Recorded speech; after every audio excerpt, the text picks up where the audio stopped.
you guys go down to New Orleans. And I'm not trying to bring up a painful memory, but I look like just crying over here. Here, I'm peeling onions here. Tell me more about it,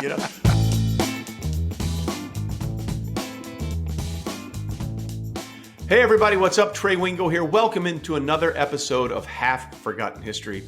This week's guest is extremely unique in a lot of different ways.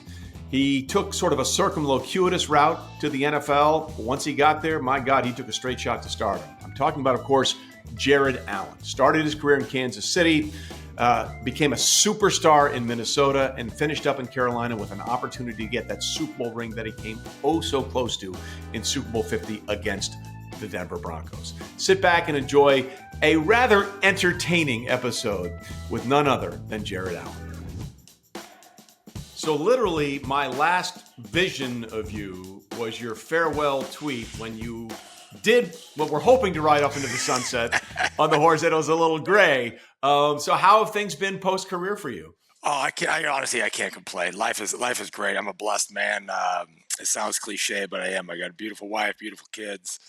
They keep me busy. Typical dad life. Just kids, sports. Curling, so find that competitive edge on the curling side of things. Talk a little football every now and then with guys like you, and so I really can't complain. Play some golf, all the good stuff. Ride horses, rope still, so it's all good. We will get into the curling thing because I'm going to need a lot more explanation about that. Okay. We'll save that. There's a little teaser. We'll save that for a little later. So, how did you you were born in Dallas. You grew up in California. How did you fall into football? Was it always something that you enjoyed? Yeah, so my whole family, like from my dad's side, is military. My grandfather, 23 years in the Marine Corps, uncles all in the service, and my dad broke the mold and decided he was going to play football. And so he was a football guy, hardcore in and out. And so my dad was one of my heroes, and he got to preseason with the Vikings and that kind of stuff back in the day, did a little training camp. But so he was all about football. So that kind of crossed over to me and my brothers. My older brother, again, growing up watching him play football, that's kind of all I ever wanted to do was play football. So that's kind of how it got in. And, it was either it was going to be a horse trainer or a football player. Those are my only two options. I put it all in there. Well, it clearly worked out. I was just reading this. I didn't know you were a member of the Who's Who in Sports Illustrated as a high school player. Oh, I was. Okay. I didn't realize that either, I don't think. Yeah. First team All Central Coast selection and a member of Who's Who in Sports Illustrated. So okay. When did you first get an inkling like, hey, I might be all right at this? 8 years old. When I was 8 years old, I told... Boy, can I just tell you something? Like, I ask that question a lot, and most people go, let me think.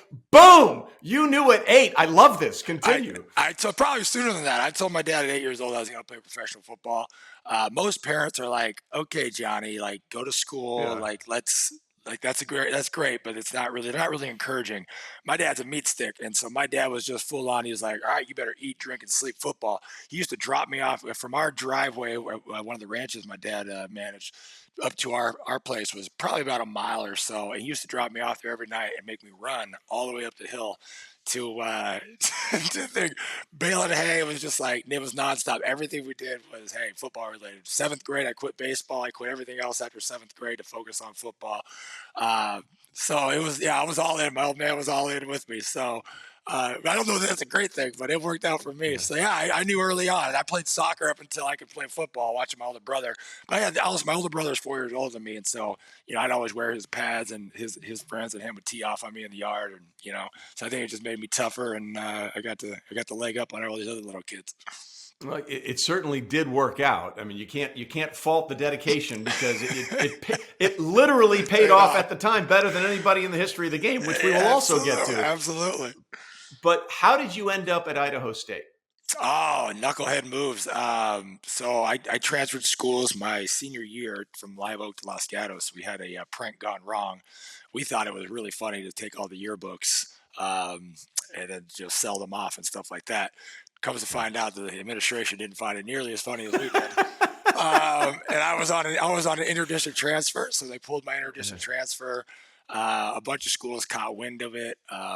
We had an agreement that I was left for overcrowding. That agreement fell by the wayside, and the truth came out. And I was what they like to call an at-risk, at-risk, challenging kid. It might be a little bit of a troublemaker, and so that's how I ended up at Los Gatos, and I lost I think probably like 13 full ride offers I thought I had coming to me. Well, that is a funny story too. I came back.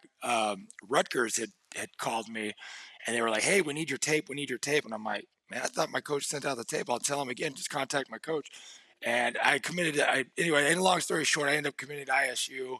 Right? They were just beating my door down. Coach Ray was there every day. It was phenomenal. I loved him. And so I decided to go there. And I come into my coach's office one day, and I see a box of all my tapes still sitting in his office, and he never sent out my senior tape. I was like, appreciate it, coach. So, really? Hey, things work out for a reason. Yeah, I was like, It was like all these people that were writing me, and I was like, man, I swear the tape's on the way. There was just a box that never got mailed out. I was like, well, anyway. Did he ever give you a reason why he didn't mail out all those tapes? No, I didn't even really address it at the time. I looked at it, I was like, is that my box of tapes? Like, oh, yeah. And he's like, well, you're already committed now. And I'm like, thanks, dude. Yeah, I appreciate it. Well, so it worked out. Funny thing, too, Stanford came to look at one of our tight ends, smart kid. And so they came in, they saw me, they called me. I was at a softball or volleyball game or something like that for our school. And they called me, and they're like, Jared, this is Coach so-and-so from Stanford. They brought me, I watched the game. And like, wanted to, see what your interest in going to Stanford was. I knew one of the players up there. I was like, yeah, dude, I'm all in. They're like, what's your SATs look like? I was like, not Stanford quality. Are you planning on taking them again? Nope, never had any aspirations of going to Stanford. So we just let that one slide. Hindsight, I probably should have taken my SATs again and tried to get in there. No, I think it's. I live by two rules. Number one, know who you are. Number two, know who you're not. Yeah, for sure. And I think that you followed those same things, and it's worked out for you. So, absolutely. What was the experience like? Because you're the second to me. Like if I'm having an Idaho State Bengals like famous football player off, it would be you and Merrill Hodge. Yeah. Am I missing anybody else? Well, you got to throw Marvin Lewis, Coach Marvin Lewis in there as well. Yeah. Okay. So, absolutely. I'm trying to think who else we got floating around there that I think that might be the tops of us right there for like offhand. I'm trying to think. I know there was a couple other guys who had a small stint in the league, but Dietrich Smith. I mean, he might be number 4 on the list just because he's an offensive lineman. I was about to say, well, knock him down a peg. So what was it like playing at Idaho State? What did you learn, and what did you not expect? Man, so I'll never forget the first time I watched game film. I thought I was watching it in fast forward, right? I was just like, oh crap. To be honest, I think what I didn't expect was, to be honest, I think it was everything I expected. I think it was everything from learning wise. I mean, I had fantastic coach. I will say this. I mean, I'm a firm believer in the two things you said, but also things happen for a reason, right? As a man of faith, I believe the Lord puts people in your life at the right times. And I have had phenomenal coaching since I was in Pop Warner, right? As far as technicians, like I've never had these meat stick coaches that just want you to plow through, do stupid stuff. So I fell into the coaching of Mark Ray, and just a phenomenal, our head coach Larry Lewis, but all D-line driven guys and just a technician. So I think what I learned was how to use my body. Well, I guess they said the biggest thing I was surprised was I thought I was going to play linebacker because I played like a stand-up outside linebacker in high school in a 5-2, 3-4 type deal. And then I go to a 4-3 stand. They're like, hey, Jared, just try putting your hand on the ground for a week. It's been the longest week of my life. 20 years later, I'm still hand on the ground. So I think, but what I learned is I learned how to use my body and not just use raw skill, right? Or want to. So I really learned, technique and how to break down, my opponent, and then throw that on when I get it to the NFL with Bob Karmelowitz, who was we had an anatomy skeleton in our D-line room to learn how to manipulate big bones, small bones type deals. So but that all started with me at Idaho State. I mean, again, just repetition on those daily tactical techniques that you have to know as a D lineman. So again, all good stuff. So when because you were, I think the plan was you were going to redshirt, and that went away very quickly, and you started 33 or 41 games. Yeah, I went to him and I basically told him we weren't the greatest my freshman year, and I knew I was, no slight to the guys ahead of me, but I'm arrogant enough to know I was better than them. And I think the exact conversation I had with my coach was, listen, I'm here because I lost out on like 13 D1 scholarships. I'm not, Yeah. I'm not coming here to sit on the bench and watch these people play. So I basically told them they either need to transfer me or play me. Or redshirt me or play me. I'm not doing this in between. Redshirt, get rid of me or play me. And so I think I was brash enough to where they threw me in and let me go play. And they like to take the fact that I didn't technically start. I think I only started like 2 games my freshman year, but he was like, they'd always hold me out the first play and then I'd play the rest of the game. Well, it worked. Your freshman year, 4 sacks. Next year, 6.5. Next year, 10.5, and then 17.5. Your senior year in 2003. When did you start hearing about the draft process? Like, hey, you might have a chance to play at the next level. After my sophomore year, I think I made preseason All-American my sophomore year, and I'm sure if you go back and look at those 6.5 sacks, was probably more. I mean, it's under protest. Noted. So I think I always knew going into that. I knew my long snapping ability, right? I think that was, I to be honest, that's a ticket to a lot of years in the NFL. Yeah, and so I mean, there was Eddie Johnson got drafted out of to Minnesota from Idaho State the year before me. He was a senior, so going into my senior year, but that junior year when he was going, the end of my junior year when he was going through all that stuff, I was like, I could probably go and play in the league right now as a long snapper. I could go be a college free agent and go get picked up somewhere. So I think that's kind of when I always knew it was there, but I don't think it really sunk into my mind. As far as the seriousness of it, I was always just getting by on being a really good player. And we had Ryan Zekas was our backup quarterback. Ryan, I think it was Ryan, yeah. But his dad was a scout for the Niners. And, so he came in my junior year when he was coming through and looking at stuff. And he really, he gave me some great words of wisdom. It's like, it's not always what you do at the balls, right? It's what you're doing away from the ball. And so that really kind of changed my mindset of getting my body into the proper shape it needed to be in. I used to celebrate being in like the 20% body fat club, and I realized that was probably a bad decision. So it was kind of that senior year transition right there when I really knew, okay, I know I'm good enough to play at that level. I know my long snapping will get me in the door, but how good do I want to be? And so that's when I really kind of started dieting better and getting in the gym a little harder and really, taking those skills that I learned and putting it in the next level. And part of it was, my sophomore year, I actually had an offer to go to play at USC, and my coach wouldn't give me my release. And, I kind of realized like, you know what, you can't, I haven't fully accomplished everything I wanted to accomplish here. So, me jumping over to the Pac-10 just because that's where I wanted to play my whole life, didn't make a whole lot of sense. So, I couldn't go anyway. It's not like they had the transfer portal back then. So I stuck it out and really decided to really hone my craft in, and it worked out all right. So you were drafted in the 4th round by the Kansas City Chiefs. And I always say, like, being a 4th round pick out of Idaho State is completely different than being the 7th overall pick from LSU, right? So what was your draft experience like? We tried to make it as fun as possible. So I knew I was going anywhere from the 3rd to 5th, kind of. That was the range they had told me. But I'll never forget. I think I wore a suit just because, like, I wanted to feel important. There was no day. I was at my friend's house, like, with my. I was about to say, is that the only time in your life you've worn a suit? I feel like it might be. Well, I think maybe a wedding, funeral. I don't even wear a suit at a funeral. I try not to wear them. So.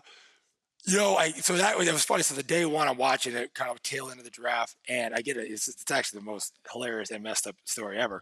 But I get a call from a blocked number, and I get a call that says, "Hey, this is Jeff Fisher. How do you want to be a Titan?" Right? I jumped in the air and was like, "Yeah, I just got drafted by the Titans in the 3rd round!" Like, everybody's high-fiving me, and then someone else's name comes across the ticker, and I'm like, wait, what? I'm like, coach, but wait, coach.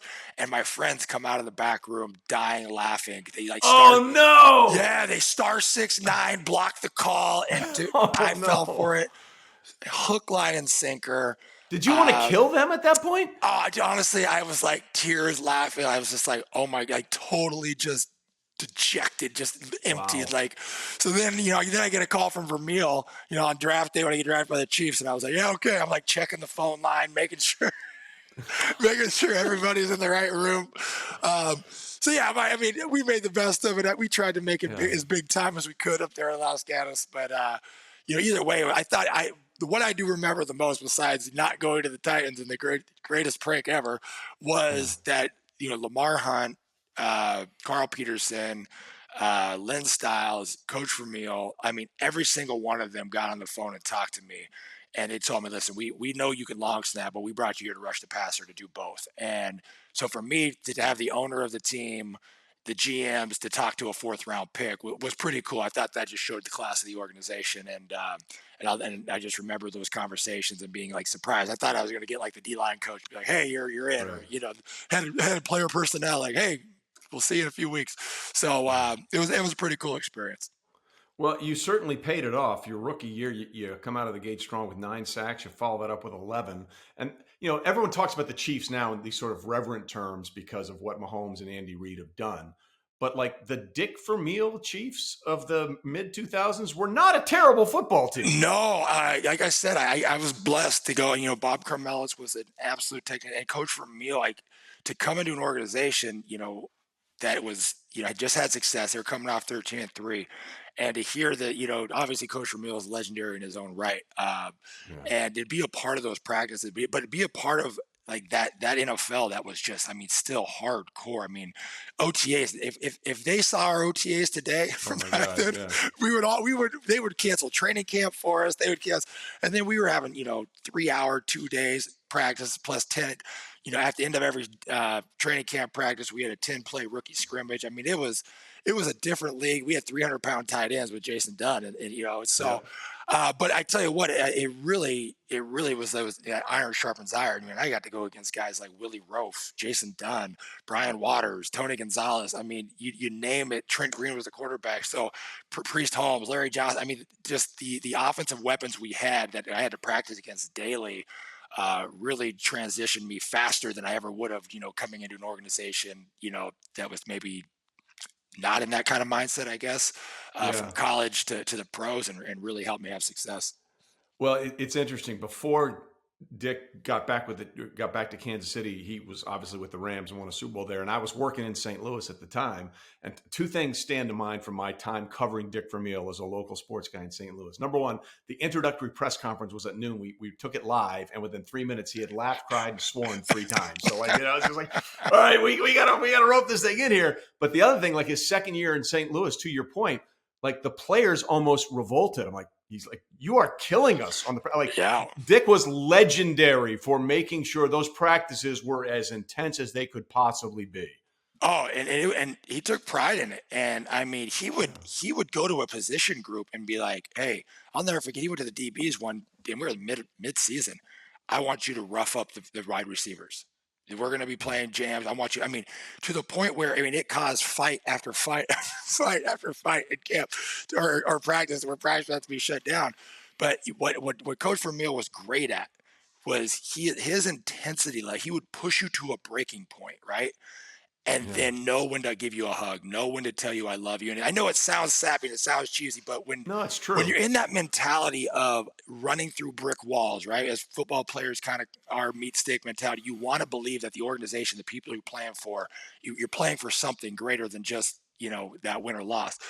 And Dick did that. He had such good relationships with the players that you did everything he asked you to do, knowing that you'd get to your breaking point, that he would take care of you. And sometimes he wanted you to hate him. Sometimes that was his goal, right? To be as pissed off as possible at you, Adam, just to see what kind of man you were. Like, are you going to fold or are you going to triumph?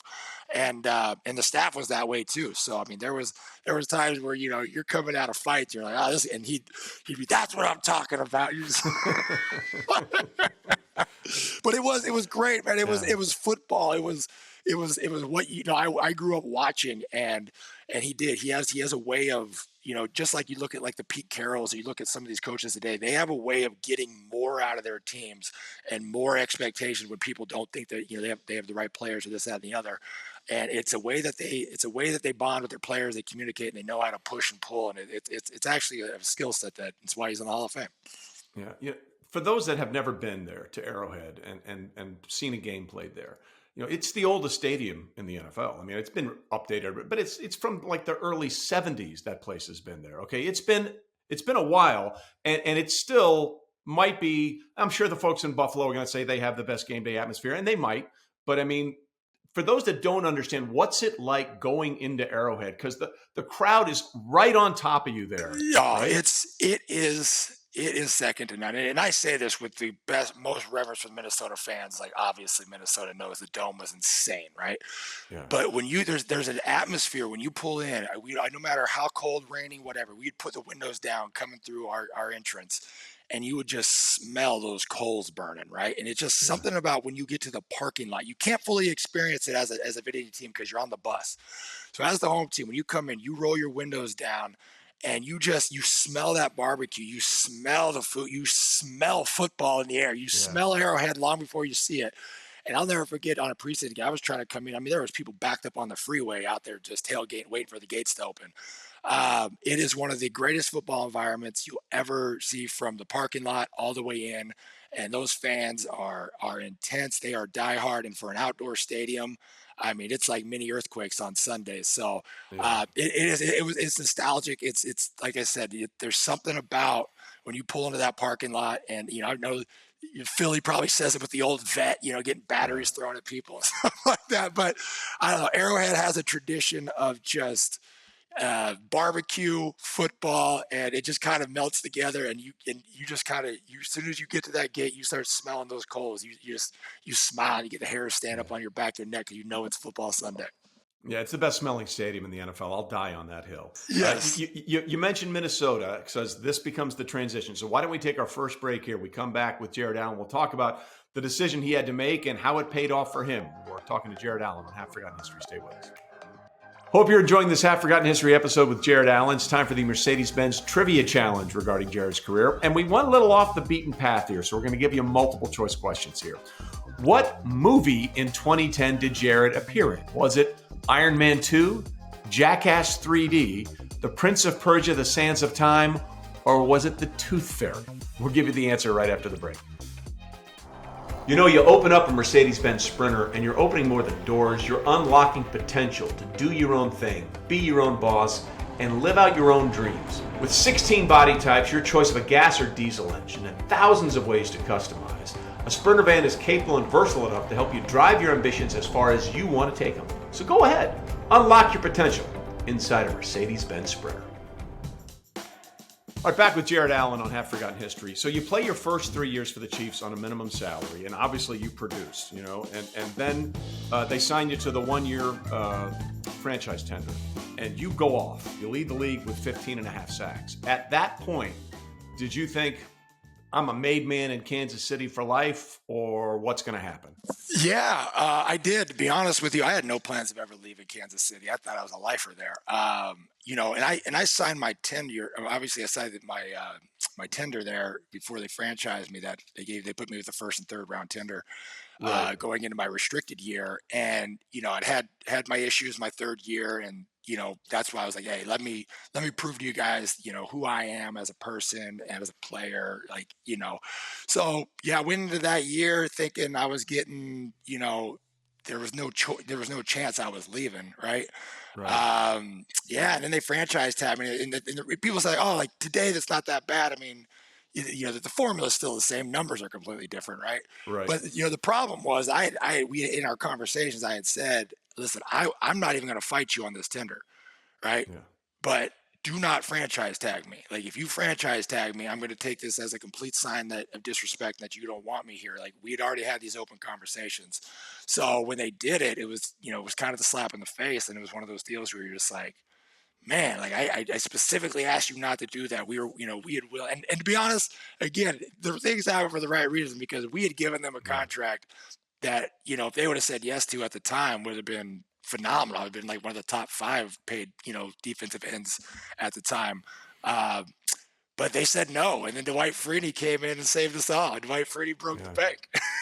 Yeah. So Yeah, he certainly did. And then you broke the bank. Well, then my numbers were better than Dwight's, so it worked. Right.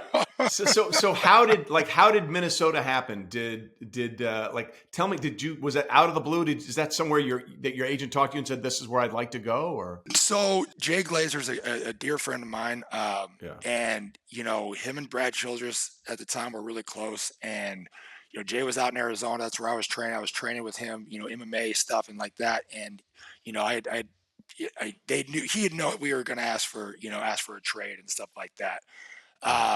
And so, my first initial was Tampa, right? I knew Tampa was interested.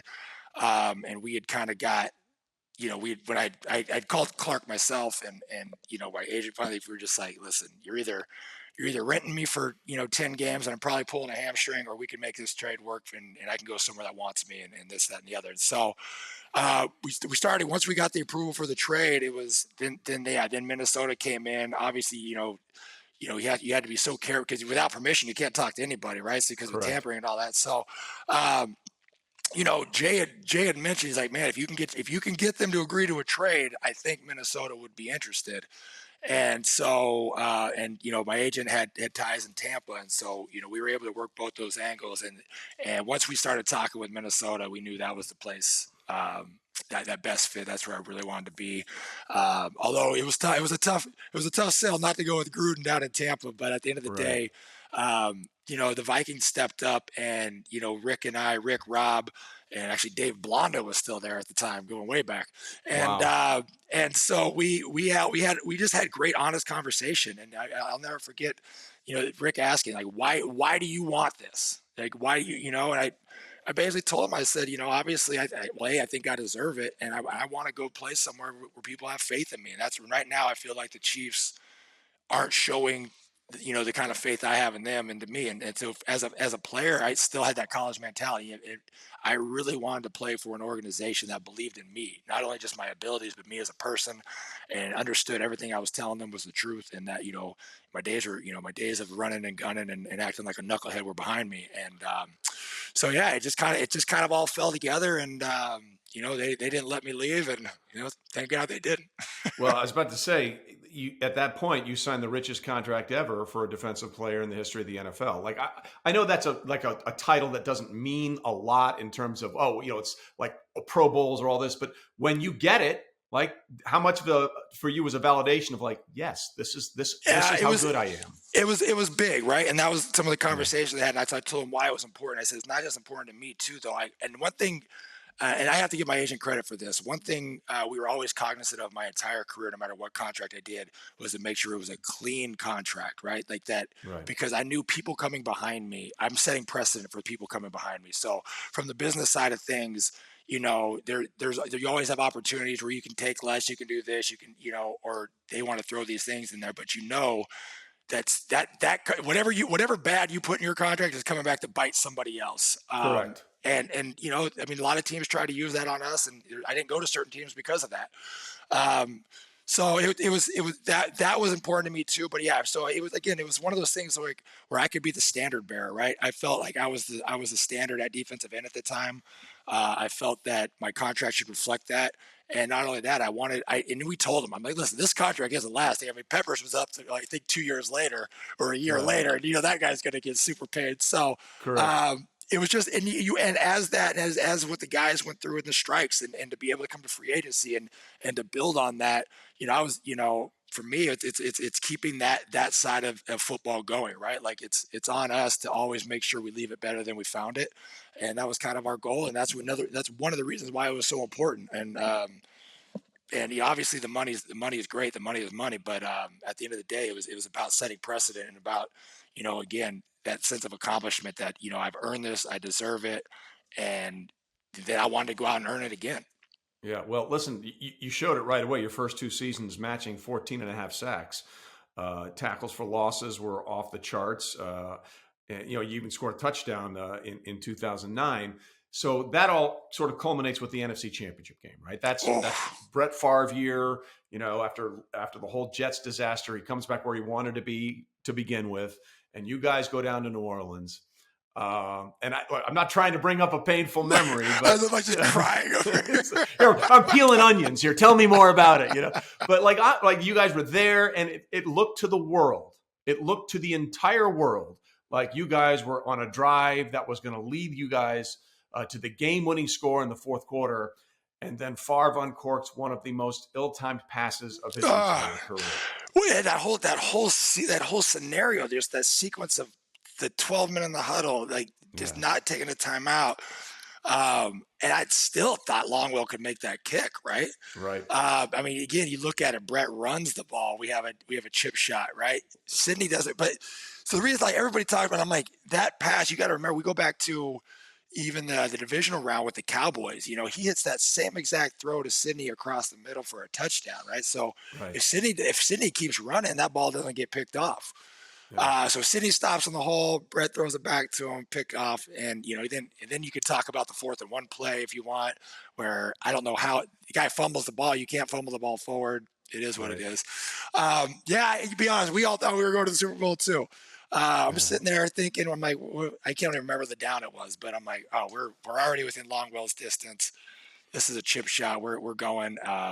And the tide turns, and we end up being the team that could have been. I always say if we end up going on and winning the Super Bowl that year, we probably are arguably one of the top 10s of all time teams in the NFL. But it's the story that'll never get told. Yeah. So just for a player's perspective, so people understand. Because you see all these these superstars that go 3, 4, 5 times in their career to a Super Bowl. When you've never been and you get that close, how long does it take to sort of get over it? Or are you over it? No, you don't. It's hard. Losing the Super Bowl was easier than losing the NFC title game because it took me almost 10 years to get back to that. You know what I mean? Yeah. I guess what did I go back in 2016? So 7 years. Yeah. Because you're there. You're this close. You're one game away from the ultimate, what everybody wants to go to, and then you're retooling, right? So then we come back 2010, think, oh, we got the same players. Bam, injury bug hits us. All these it's just one thing after the next. So losing the AFC or NFC Championship game, in my opinion, is it's gut wrenching. It rips you out, and you really have to go back and you basically got to take some time and just bury it and then try to, retool. But it's one of those things that's always in your mind. Like, we were so close. We were right there. Yeah. And you got to find ways to use it for motivation. But that's why I think you see teams, they're there one year and they dip, because that emotional roller coaster, that emotional low is hard to come back from. I'm so glad you said that, because I say that to people all the time that don't play, and they're like, oh, what are you talking about? Losing the Super Bowl is much worse. I'm like, no, at least if you make it to the Super Bowl, you're there, and you've given yourself the opportunity. But when you lose on Championship Sunday, it's like you just stabbed yourself in the heart. And you don't exist. You really don't. You really don't exist. I mean, think about it. I remember on the Chiefs game, they were just talking about Andy Reid. That guy went to 4 NFC championships in a row. I think he made one Super Bowl if he didn't even make the Super Bowl, right? Yeah. They lost there. No one talks about that. They talk about the one Super Bowl. He's had 8 title games, right? I think he's had 4 with Kansas City. Yep. And he's been to 2.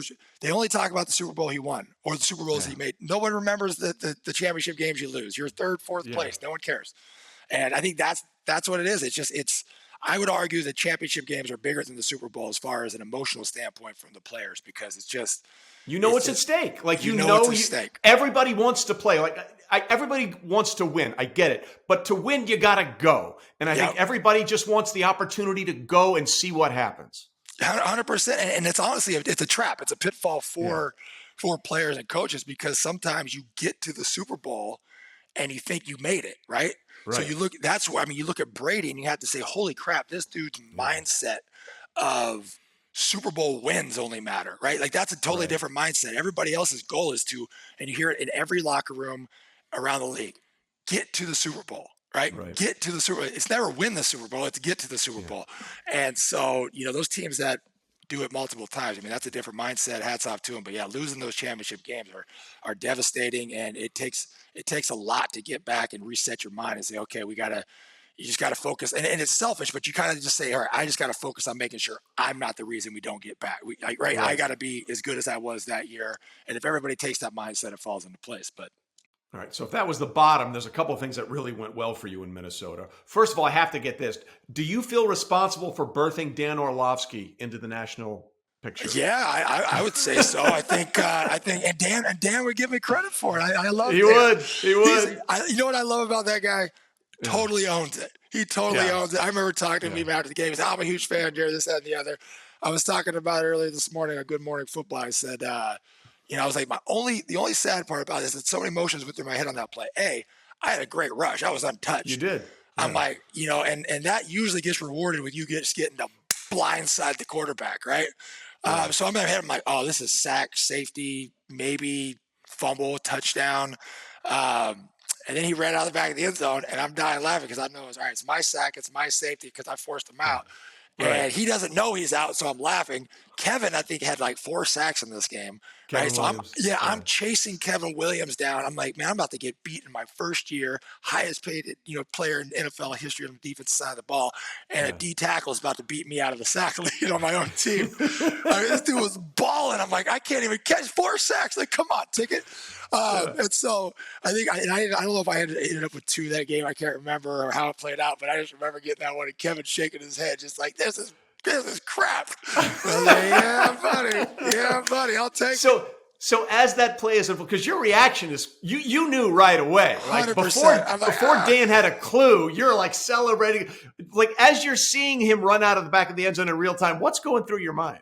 I was laughing. I was like, oh, this is great. I'm like, this dude just ran out the back of the end zone and gave me a sack safety. Oh my God. I'm like, oh, this is phenomenal. I mean, he could have thrown the ball away. He could have done anything. Nope, out the back of the end zone. And it wasn't like his heel clipped it. He was out, and then he just kept going. And so I was dying laughing, and I could not.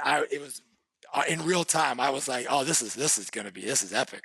And then coming to the sideline, Kevin Tigger's just like, I just remember looking at him. He's like, that is garbage.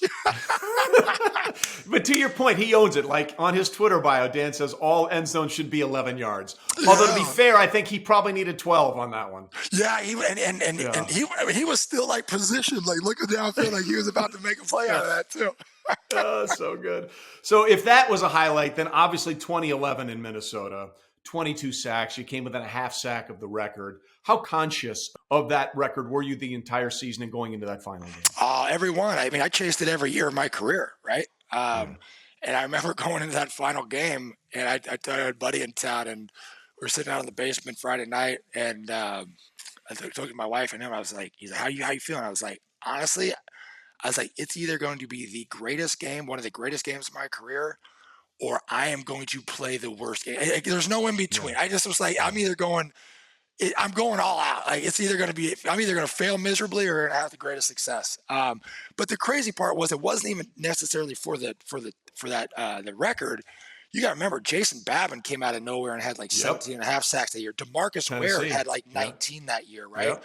So I'm sitting at I think 18 and a half, and I had the lead, or 19 going into that game. And I barely have the sack title lead by a half a sack. And I'm like, holy crap, I got to have at least 2 or 3 just to make sure I get my second sack title of my career, which was really important to me. I know that at that time, no one had more than 2. And so I wanted to join that group. And still no one's had more than 2 sack titles in their entire career. Right. So there were so many things going on. And just, so it was one of those things where, everybody was kind of, the focus was there, and I kind of owned it. I was like, listen, I'm letting everybody know I'm going after it, right? It might lead to a 200-yard rushing game. I don't know, but I'm going after it. Yeah, and stop the run on the way to the quarterback. Yeah, absolutely. Yeah. And I got to give Fred Puckett, our D coordinator, all the credit. So they started chipping early, and he decided to play some man defense and to walk our backers up in the A gap. And we just basically started sending Chad and Ben and those guys. I think Ben might not have been with us in 2011, but he basically started sending Chad to basically rush your coverage. And they either had to chip me, choose to block me, or choose the block of the A gap. So I got to give Pug credit. The entire defense, obviously we were trying to win the game. And but it was a conscious effort to try to get me that title, and it worked out. They created some one-on-ones for me, and the one I'll never forget. I knew it was going to be one of the last passes of the game. I jumped out into a 9. I was going to be one-on-one with the tight end, or I knew they would keep the tight end to block me, and I slipped coming off the ball, and I was just like, oh. And then McCown, it could have been a Favre Strahan situation. I'm chasing McCown out of bounds. All he has to do is run out of bounds. No one's going to say it wasn't any it was what it was. And right, he steps out, he just flips it. And nowadays that would be intentional grounding because it didn't even get back to the line of scrimmage. So nowadays it would have been intentional grounding. He would have had to eat that sack and would have given it to me. And then Rodgers, every time I see Aaron, he reminds me of the 23rd sack they took from me that year in Green Bay, Monday Night Football. Aaron, ball comes, he takes a step forward, he drops the snap, he put kind of Newhouse, bumps into Newhouse, drops the ball, picks it back up, rolls out, I sack him. Wednesday, they take the sack from me and they give it a team sack. So they say it's a team sack. It's still a sack, but it's a team sack because Rodgers muffed the ball. I fought it for years to try to get him to change it, and they said, nope, sorry, team sack. Not your sack. Well, overriding it here on Half Forgotten History, you now have the record. Congratulations. We've taken care of it. We've righted the wrongs. That's why we do this show, to make sure these things get taken care of. Aaron finds a way to remind me every time I see him. Hey, remember that time you didn't get that 23rd sack? Oh, appreciate it. Thanks, bud. The next time, hey, remember that time you couldn't complete a pass without Devontae Adams? That's what you can say to him the next time you see him. So you finish up in Minnesota, then you go to Chicago, and sort of in a great way, you end up getting to Carolina the year that it all sort of comes together. And like you said, you end up at Super Bowl 50. But the loss in Super Bowl 50 still doesn't compare to the loss of that NFC Championship. No, and again, that year, when I decided to keep playing, so I was going to, a lot of people don't, I was actually going to retire after 10 years, my last year in Minnesota. I had my retirement letter, written out, was to send it off. We were negotiating with Seattle at the time, and we just didn't come to terms. And I mean, no fault to anybody. I mean, everybody was upfront and honest, and it just didn't work out. And I was actually talking to our team chaplain from Minnesota, telling Tom I was going to retire, and I was like, I think I'm done. It's fine with me. I only plan to play 10 years, and he was just like, I just don't think you're done yet, Jared. And I tell you this. Literally, I clicked over as I'm talking to him. I was like, hey, let me let you go. My agent's calling me. And he's calling me from the owners meeting. And I'm thinking he's telling me, hey, Seattle moved and we're going to Seattle. And he's like, I just got done talking with Chicago. How do you? And he gave me the terms that he's like, they said yes to everything. I was like, well, it looks like we're going to Chicago. But, so, my last year in Minnesota, just football wasn't fun, losing and, just the way things were kind of playing out with coaches getting fired and organizational changes and stuff like that. I just wanted to go have fun. And then Chicago kind of was a debacle that first year.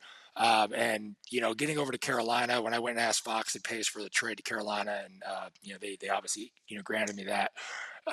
It was great, man. I couldn't imagine a better way to end my career. It was, even though, I didn't get to play, the whole rotation thing was new to me. So I'm sure I was a pain around Ron's backside every day about, listen, I don't rotate. So you either bench me or play me. That's how I roll. But to be a part of a locker room that was so much fun, and in a season that was so joyous, and to finish in my hometown, I grew up in Santa Clara County, and to finish back home there was phenomenal. But I think for me too, just, I really was trying to take it in and understand. I knew that was my last game. Obviously, there was no more than I wanted to win the Super Bowl. It's devastating. Because for us, you treat it like game day, or we did. I didn't enjoy anything, except I was like, we're going to party our butts off. We'll enjoy it all once we win. And then you lose, and you're kind of like, well, that sucks. I probably should have enjoyed the festivities more. But I think for me, it was just it was more nostalgic. It was more a culmination of knowing my career was over.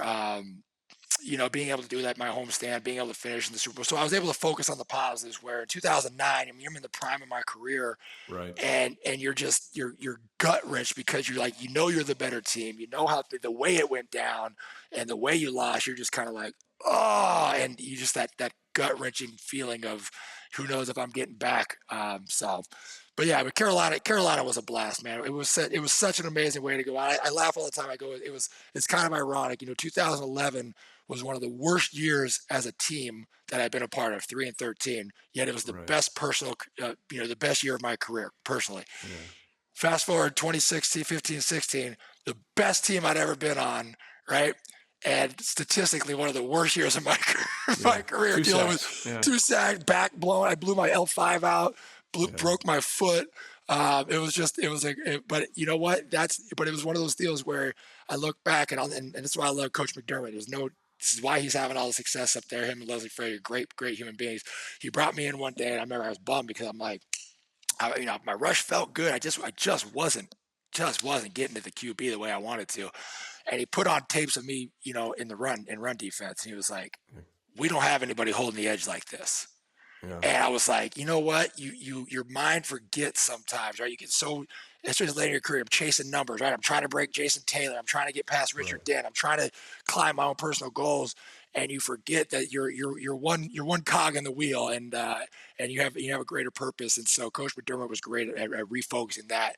And so even though 2 sacks, it was still such a great great year, great way to end it. So much fun. Unfortunately, we didn't get the ring, and I have to look at my second place ring all the time, and that sucks. But you got there. But I got there. I got to experience it. I got to enjoy it.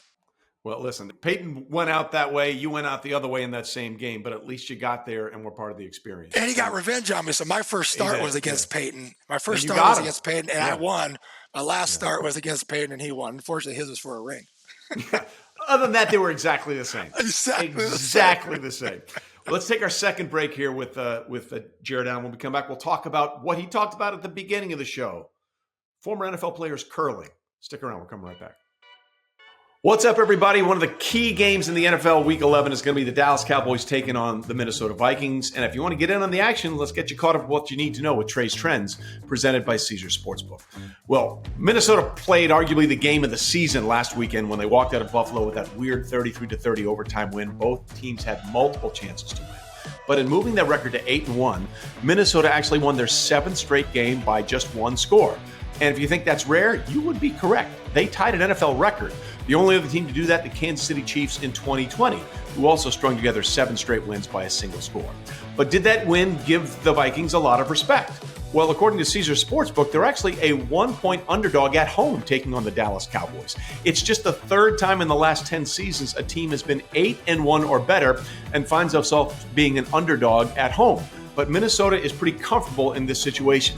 They're 7-3 against the spread and have won 4 outright games when being a home underdog. Dallas, on the other hand, is pretty good at being a road favorite. They had won and covered 5 straight games as a road favorite before losing Sunday in Green Bay. And oh, by the way, the Cowboys have won 3 straight games in Minnesota by a grand total of just 9 points. If you're ready to place your bets, it's real simple. Download the Caesars Sportsbook app to get started. Our time now for the answer to the Mercedes-Benz trivia question about Jared Allen's acting career. The 2010 film he appeared in, we asked you, was it Iron Man 2, Jackass 3D, Prince of Persia, or The Tooth Fairy? The answer is B, Jackass 3D. And if you think about it, that makes so much sense. And now back to the rest of the Half Forgotten History episode with Jared Allen. So everybody needs something to do when they stop playing, especially if you're a competitive person, you've been doing this your entire life. You have landed on curling. How did this happen? I took a bet. I think I probably said 1,000 times, but I'll cliff note. I took a bet from a buddy to try to make the Olympics, and I thought curling was my best shot. And so I went all in, and I've never welched on a bet. So here I am still trying to make the Olympics. What is it about curling that you like? Honestly, so at first I chose it because we weren't that good at it. And I was like, I have 4 years to learn how to do it, so I can probably master it in 4 years. But it's like a golf short game, right? It's almost everything. It's touch, it's feel. Your adrenaline works against you, and you have to be in such control of your body, like just sweep end to end, heart rate up, right, and then have to come back and throw a shot, or you know what I mean. You're just like, And it's like it's chess. Understanding these little tiny angles where it's literally fractions of an inch make a huge difference. So I think I like it because it took me out of my comfort zone. And you're putting a big guy on ice, that's just actually a funny thing to watch in general. I fall probably all the time still. Yeah.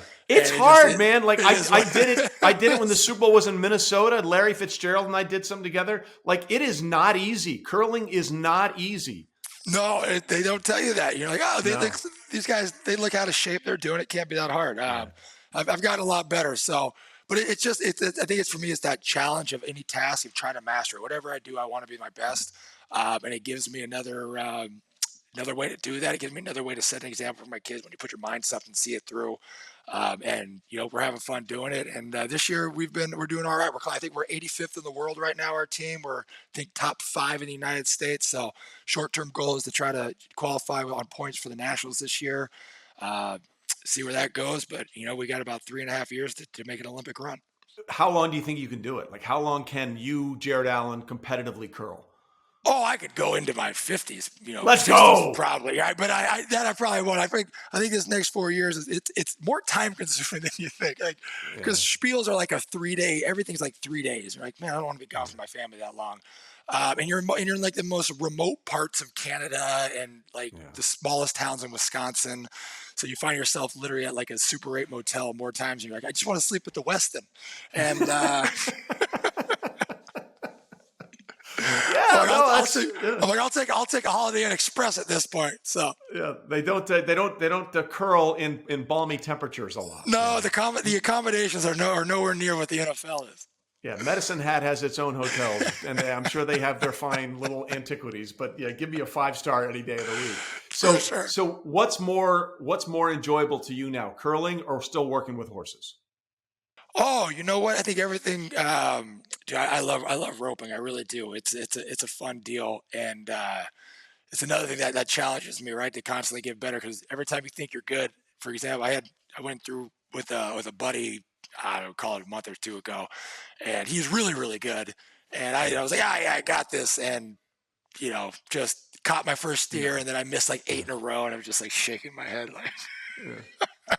But now it's great because I got my hot heels. It's a roping dummy, right? And my dad pulls it around on the Ranger, so I get to spend time with the old man. And he gets to play the cow, and I get to rope. So it works out. There you go. That works. And for people that don't know, that was your sack celebration, right? That it was one of the more unique sack celebrations of all time. When did that become a thing for you? When did you think, hey, this is what I'm going to do?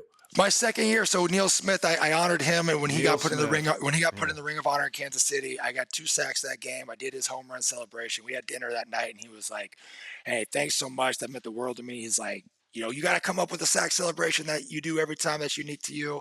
So I was talking with some people back home, and it was like, "Hey, we grew up calf roping. Let's, when you tie them up, throw your arms up. That's when the judges stop the clock. So let's stop the clock on some quarterbacks." And it took off. People didn't know if it was Jack in the Box, if it was, hey, look at me. You explained it was calf roping. Jack in the Box. People fell in love with it, and it stuck. And so we just rode with it the rest of the career. Best sack that you can remember. You obviously just said Peyton was your first, and that's obviously a huge deal. But is there one sack that you're like, that was me at my best? To be honest, one of my all-time favorites is I ran clean through, I think it was Sims was the offensive lineman's name. I forget his name. I ran clean through him and sacked, I think it was Collins. Was it Collins at the time? Kerry Collins? With Oakland. Yeah. And it was one of those where it's like hitting a golf ball. You just know you hit the sweet spot. Yeah. My helmet hit his chin and he collapsed. And I went over the top of him. So that's one of my all-time favorite. Then Eric Hicks, actually, they got a picture of it and they put it on my locker. I think it was my rookie year or my second year in the league. Peyton's one of my all-time favorite sacks because I only got him one time. That was my first sack. Because he just falls down. Like, he just falls down. Yeah, but he gets rid of the ball so fast you can't get to him, right? And so I got to Peyton. Peyton was my very first sack in Minnesota. Only time I ever got him, so that's one of my favorite. And then Tom Brady, I beat Matt Light first play of the game. I think it was my rookie year. I came around the edge and got Tom Brady on a nice little chop rip around the corner. So those are probably my 3 highlights. Was there an offensive lineman that just you couldn't figure out? Like, one guy's like, damn, why am I struggling with this guy? Walter Jones. Legendary. Walter Jones was so tough. Jonathan Ogden was so tough. So guys, Peter realized, like, the less aggressive you were with me was the harder for me to beat you, right? Because if you were aggressive to me, I knew I could break you down. I can stop your inside foot. I can get you to shoot your hands, and once you give me your hands, it was over. So guys that kind of just floated back and would just absorb you were always the most difficult. That and guys that were like mediocre. I would rather play an all-pro versus like just a dude any day of the week, because the guy who's getting paid to protect, they're going to leave him over there. They're going to let him do his job. When you're dealing Right. with guys that are just Jags, just a guy, we call them Jags in the league. You're going to get chip help. They just kind of fumble around. You're going to get guard help. You're going to get this help. You're going to get help. So you're just trying to navigate traffic to get through. But yeah, Walter Jones, Jonathan Ogden, obviously those guys, we're tough. Joe Thomas was another one that he's tough to operate with, just because they understand where their quarterbacks are at, and they almost use your aggressiveness against you, right? They allow you to get, like, Walter, he's going to cut you off and then set straight back. You're like, oh, I got the inside move. And then, Hasselbeck or Wallace would just step to the side, and you're like, crap, they wash you across. But, I also had to face Willie Roaf every day in practice. So my life was hell when I first started in the NFL. I was about to say, those are all large human beings who they can envelop you. Yep. So is there a guy playing today that you're like, he plays like me? I like the way he rushes the. I really love the way Myles Garrett plays. I really do. And that young kid from Dallas, Micah Parsons. I think he really uses his body well. Myles Garrett, he reminds me a lot of Julius Peppers. The guy's a stud. Danielle Hunter, when he has his hand, I haven't been able to watch him as a stand-up, but when he has his hand in the dirt, I really love the way he rushes the passer as well. So, listen, you played a bunch of places. You were drafted in Kansas City. You fell in love with it, but then they moved on from you, and you spent the most of your career in Minnesota. So when people say Jared Allen, do you think of yourself as a Chief or a Viking? I'm a Viking. That's why I retired there. That's where I did the bulk of my work. But the Chiefs organization has been great. They've had me back. So, I'm like the beloved stepson, still in Kansas City. So I love Kansas City still. But if you ask me where I identify with, right, it's definitely with Minnesota first and foremost, and the Chiefs. I try to forget about my Chicago years. And then, it's a lot of people. I get that. So you got 136 sacks. You've been on the list. What would a gold jacket mean to Jared Allen? Man, it mean the world to me. It's one of those things. It's hard to put into words what it would mean, because you're getting honored for something that is hoping that stands the test of time, and there's nothing I can do to there's nothing I can't do more, Right. to get in, get out. So my first year, I really had no expectation. I was thrilled to be a first ballot finalist. Last year, I'll be honest, it stung not getting in, just because I was like, well, why are they holding me over if I was a first ballot finalist with arguably one of the greatest Hall of Fame classes ever? Yeah. But at the end of the day, I know that it's not going to, people say, it's not going to change my life, right? My wife, my kids, they're still going to love me the same. So I try to keep that in perspective. I try to keep it as, listen, it'll be a tremendous honor. I will wear that jacket with pride. It would be one of the highlights of my career, one of the highlights of my life. But at the end of the day, I try not to worry about things I have no control over. So if the voters deem it necessary, then they deem me worthy, and I'll move on. If not, I'll just keep living my life, and it is what it is. Hey, man, keep curling and keep roping and keep hitting a few golf shots. Life is not terrible, my friend. Absolutely. I'm a blessed human being. Yeah. Hey, listen, great talking to you, man. Great catching up to you. I appreciate this. And I think I like your chances down the road. I don't want to speak for anybody, but I'm just saying it wouldn't surprise me if one of these days you get the call that you're hoping for. I appreciate it. Thanks. Again, you just keep throwing those good vibes out. You got it, brother. All right, thanks to Jared Allen for joining us. If you didn't see his induction into the Vikings Ring of Honor a couple of weeks ago, fantastic. Rode in on a horse in Minnesota. I'm just hoping someone was able to clean up after the horse was on the field. Speaking of a horse, next week's guest, that might define his career. From his amazing days at the University of Colorado to his stellar days as a linebacker for so many teams that ended up with one of the greatest season cut stories of all time in 2007. I'm talking about, of course, longtime NFL linebacker Chad Brown. We'll see you next week.